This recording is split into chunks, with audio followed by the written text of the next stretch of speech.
ल अब चाहिँ अचार पाकेछ खाने चाक त्यो निकालेर आन्टीलाई हाल्दै त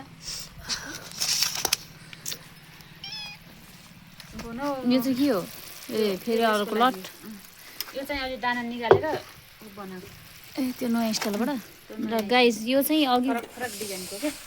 बनाएको अचारको फाइनल लुक्स हो है गाइस यस्तो मिठो भएर बास्ना कस्तो लप्सीको जस्तो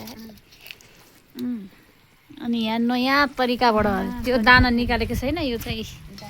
यसको भित्रको सबै दाना निकालेर भेली पकाएर यो त लेदो हुन्छ होला रोटीसोटीसँग खाने जस्तो हुन्छ होला यो त कता पुतुक हुन्छ होला 1 किलो भेली पनि लाग्यो चाहिँ माघे सङ्क्रान्तिलाई भनेर ल्याएको भेली होइन सक्यो अमलाको अचार बनाउँदै अन्त पार्ट 2 है गाइस अमलाको अचारको पार्ट 2 फाइनल लुक्सको मुलाको अचारको आउला फुलाको मुलाको अचार त कमन हो नि त सबैले हाल्ने थोरै छ अझ अमला अरू छ अलिकति फेरि बनाउन छ काँचो यो चाहिँ बोइल गरेको अमला हो अर्को बोइल नगरेको अमला पनि छ त्यसको नि बनाउँला बनाउनै छ अब चाहिँ गाइस म डब्बामा अचार हाल्दैछु 1 डब्बा भइसक्यो यो अनि यो चाहिँ बिना भित्र दानाको है यहाँनिर 1 भाँडा छ अझै यो चाहिँ बोइल गरेर बनाएको यो चाहिँ बोइल नगरिकन बनाएको है डाइरेक्ट पकाएको है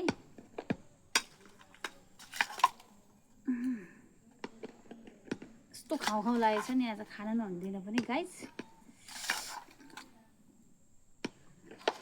ओहो ओहो ओहो झरिहाल्यो एउटा त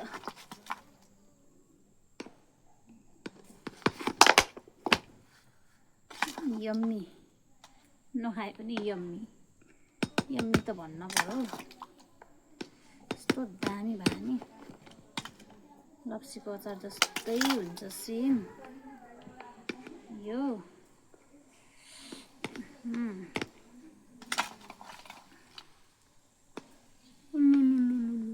फेरि खस्ने हो कि भन्ने डर लाग्यो यसको झोल पनि हालौँ है अलिकति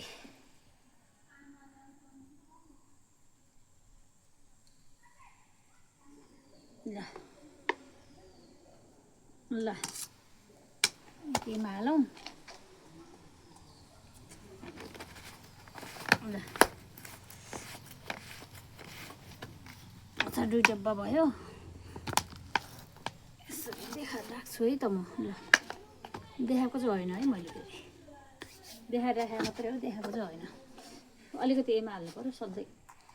खानु हुन्छ होइन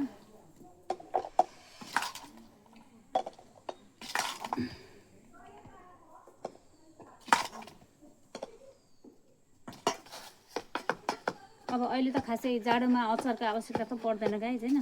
तर चैत वैशाखमा चाहिँ धेरै अचारको आवश्यकता पर्छ है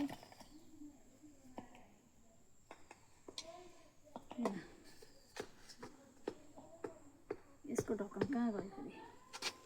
ल 3 डब्बा भयो अझै अलिकति छ यहाँ हातमा च्यापच्याप पनि भयो गाइस हेर्न सक्नुहुन्छ है अचार यसमा चाहिँ ढक्कन लाउनु बाँकी छ अब को कोलाई मन पर्छ मन पर्दैन अमलाको अचार गाइस